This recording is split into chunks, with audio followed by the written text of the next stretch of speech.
Hey everybody, welcome to Let's Find Out, the show that gives you all you need to know about the ins and the outs of the automotive world, brought to you by VHIX. Now, I've never really been able to wrap my brain around all the different ways you can own a vehicle. I see people with a new car every 2 to 3 years, some people buy, some people lease. What's the difference? I'm your host, Jeff Wilson, and in today's episode, we're going to take a peek behind the curtain of the world of buying and leasing.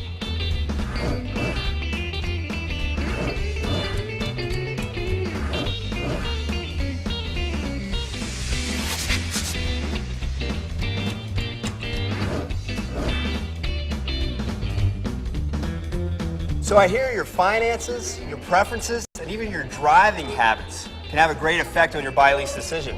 To help us figure out how to spend your greenbacks is our expert, Scott West. Scott, thanks for being with us. My pleasure, Jeff. All right, let's jump right into it. What are the differences between buying and leasing? You know, main differences between buying and leasing a car.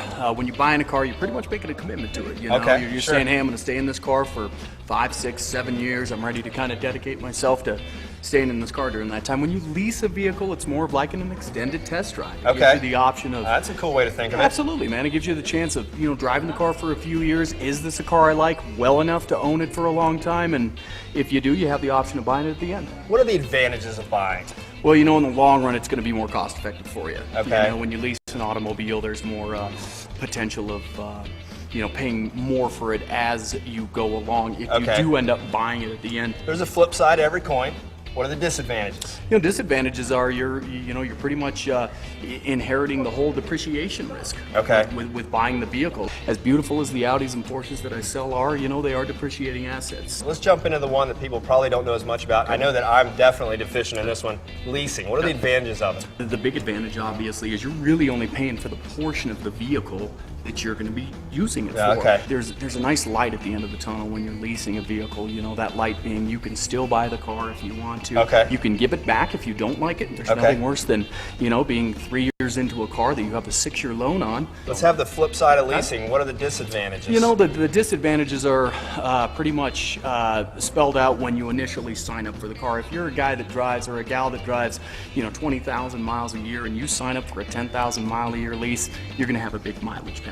Okay. Another big disadvantage is you're going to be susceptible to what are called above average wear and tear. Okay, what is that? Well, what is that? Somebody backs into your rear quarter panel of your car and you got to get some body shop done. That's excessive wear and tear. Because you don't have the choice to not take care of that. Like correct. If you end up turning a car back in at the end of the lease, you're going to be liable for any excessive wear and tear components. The end of the lease. Sure. My 3 years up, man, I had a great ride. Yeah. I got to turn you in now. Good. What happens? Depends on what you want to do. A lot of Audi owners end up buying their cars at the end of their lease. They've driven it for 3 years. They realize, hey, this is a great car. I'd like to keep it. Nowadays, manufacturers allow you to, certify your car. When you're done with it, it extends your warranty. Nice. Sure. Gives you, so you like this car, but you're also going to extend your warranty at the time. Or you can give it back. A lot of people are, in that cycle where they like something new every 3 years. Maybe roll into another lease. Yeah, just get into another lease. We do that all the time. Are there different types of cars that are better to lease than others? Maybe they hold their value a little better? Manufacturers will typically from month to month change the programs on their cars, depending on what kind of product they're looking to push. Now, traditionally, most of your manufacturers will have aggressive lease options on your bread and butter cars, the cars that you sell more of. When you're turning in that lease, you said you could buy it at that point. Do you have the same sort of negotiating power that you do when you first could have bought it originally, or is it pretty much, hey, here's the price? Yeah, the nice thing about leasing an automobile is what you can buy it for at the end of your lease. It's called a residual value. It's unchangeable. The manufacturer can't charge you more just because the car commands a higher market value. Right. You know what you can buy it for at the end of the lease. Well, that's a lot of great information. Thanks, Scott. We really appreciate it. My pleasure. Well, I know which way I'm leaning.